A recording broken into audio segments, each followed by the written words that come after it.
Mesdames, Messieurs, bonsoir à tous, bienvenue dans Silence en coulisses, ravi de vous retrouver. Ambiance jazz cette semaine à la rencontre d'un talentueux contrebassiste violoncelliste. Il s'appelle José Beder. Longue carrière de 70 ans, il a touché à tous les styles de jazz avec, c'est vrai, au fil du temps, un goût prononcé pour l'art de l'improvisation. Il y a une petite semaine, il s'est produit en concert sur la scène du théâtre de Binche à l'occasion de cet anniversaire, 70 ans de carrière quand même, et l'occasion était belle aussi de s'entourer de ses amis musiciens, dont Michel Ménil, bien connu dans la région du Centre, le saxophoniste qu'on ne vous présente plus. Nous avons également capté ce concert qui sera prochainement diffusé sur nos antennes. C'était une belle occasion pour Thomas Cato de s'entretenir longuement avec lui. José Beder.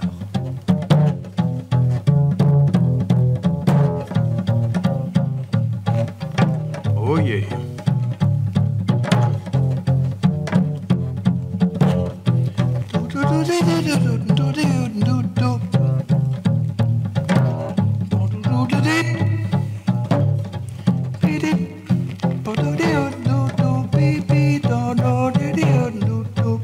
Je crois que j'ai eu beaucoup de chance.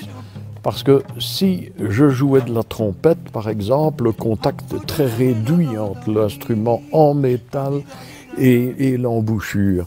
Par contre, avec le violoncelle, on l'enveloppe. On l'enveloppe, on doit le tenir, il est incliné là, il touche ici, il touche les cuisses, il touche les mains, c'est extraordinaire. Et là, le contact est total entre la paroi et le corps, c'est extraordinaire, on vibre avec l'instrument. C'est un rapport sensuel. Il y a de la sensualité dans le rapport avec On peut appeler ça sensualité, moi je veux bien, oui. Non, moi je n'en joue pas, je vous demande. Oui, si, c'est un mot qui fait peur, mais il est correct.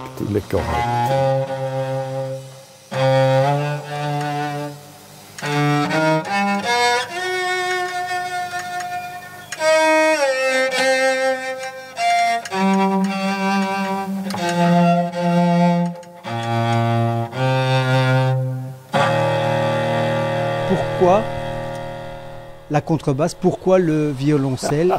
Est-ce que c'était un instrument qui est venu à vous très très vite? Est-ce que c'est naturellement que vous êtes parti vers cet instrument? Je me marre, je ne peux pas ne pas me marrer parce que ma mère voulait que je sois musicien, parce qu'elle était elle-même chanteuse, mon père aussi. Ma mère me conduit en culotte courte au conservatoire de Huy, et je rencontre le directeur, un monsieur très impressionnant, et il me dit « Quel instrument est-ce que tu aimerais jouer ?» Je ne sais pas. Et alors il me dit « Chante la gamme. » Ah bon, do, ré, mi, fa. Tu chantes juste, tu seras violoncelliste. Voilà. Plus tard, j'ai su pourquoi. C'est bien entendu parce que la classe de piano était pleine, la classe de violon était pleine, il y a pas assez d'élèves au violoncelle. Voilà. Et comme je m'en fichais, je ne savais pas du tout ce que je voulais, ça a été le violoncelle. J'ai fini par y prendre goût, mais ça a été dur, parce que c'est un instrument difficile. Et ma mère voulait rentabiliser son investissement. C'est-à-dire, quand on invitait des gens le week-end, « José va vous jouer un morceau ». L'horreur. À l'âge que j'avais, la mentalité que j'avais, je stressais à mort, je paniquais, je transpirais, je jouais mal. Oui, pour bien jouer, il faut aimer ça, il faut être en union avec l'instrument. Là, voilà, c'est une histoire triste.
Ça, j'aimais beaucoup le classique. Ben, je n'aimais presque que ça à l'époque. Hein. Le jazz n'avait pas encore l'importance qu'il avait aujourd'hui.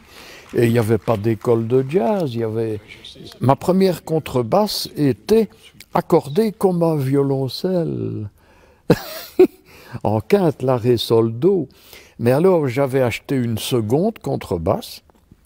Et quand je rentrais, parce que j'étais professionnel dès les années 50, ça a été très vite, on demandait, on pleurait après les musiciens, même jeunes. Donc je rentrais chez moi, ce que je venais de jouer en public sur ma contrebasse, la, ré, sol, do, j'essayais de le jouer sur la contrebasse, sol, ré, la, mi, comme toutes les autres. Et à un moment donné, j'ai dit, ah, ce que je viens de jouer là, je le joue facilement sur la, sol, ré, la, mi, plus facilement. Parce que la contrebasse est prévue pour être en quarte. Donc, tous les accords que je faisais alors sur la, ré, sol, do, je pouvais les faire sans changer tout le temps de position sur la, sol, ré, la, mi.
Le jazz, pour moi, c'est l'improvisation. C'est pour ça que je me suis converti au jazz, parce qu'en classique, on avait oublié de me dire qu'il y avait des cadences. Donc j'ai appris à jouer des partitions le mieux possible, mais il y a plus en moi, il y a plus en nous.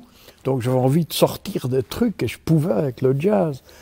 En voyant les Américains, j'ai fréquenté les Américains à la Libération.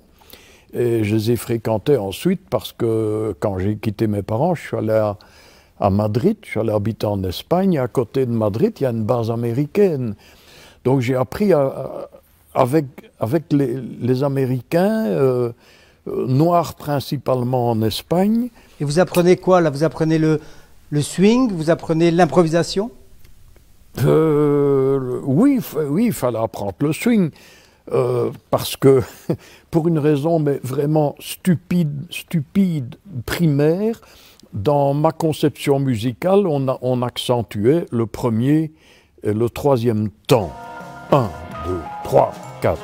Bon, en jazz, c'est 1, 2, 3, 4. Bon, c'est un changement radical.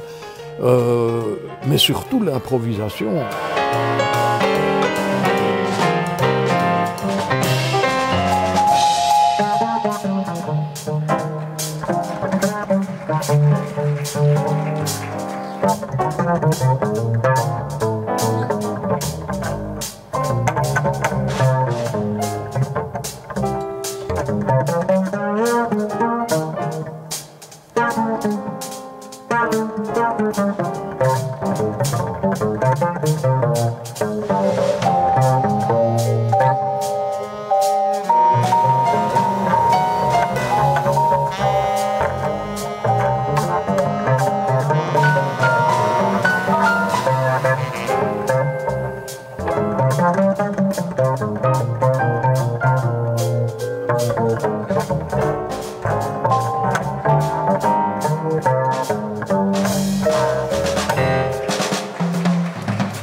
J'ai eu la chance d'écouter des disques avec des improvisations. Je me suis dit, oula, oula.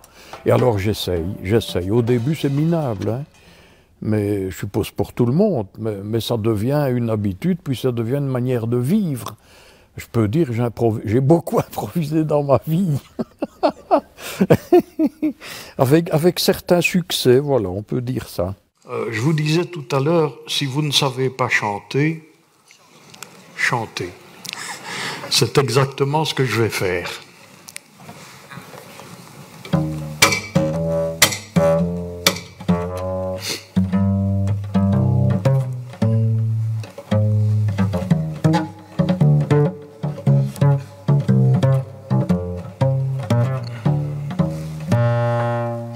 Waking skies at sunrise, every sunset too seems to be bringing me memories of you. Here and there, everywhere, scenes that we once knew, and they all just recall memories of you. How I wish I could forget those happy yesteryears that have left a rosary of tears. Your face beams in my dreams, spite of all I do. Everything seems to bring memories of you. Voilà, terminé pour ce reportage. Et à propos de José Beder, sachez que son grand complice et ami Michel Ménil, musicien, saxophoniste de la région du Centre, eh bien, lui a consacré un livre, José Beder, Memories of You, écrit donc par Michel Ménil, paru aux éditions Bossa Flor. Voilà, si vous voulez prolonger donc l'existence et la carrière exceptionnelle de ce grand et talentueux musicien. Silence en coulisses, c'est fini pour cette semaine. On se retrouve avec grand plaisir vendredi prochain. Bye bye.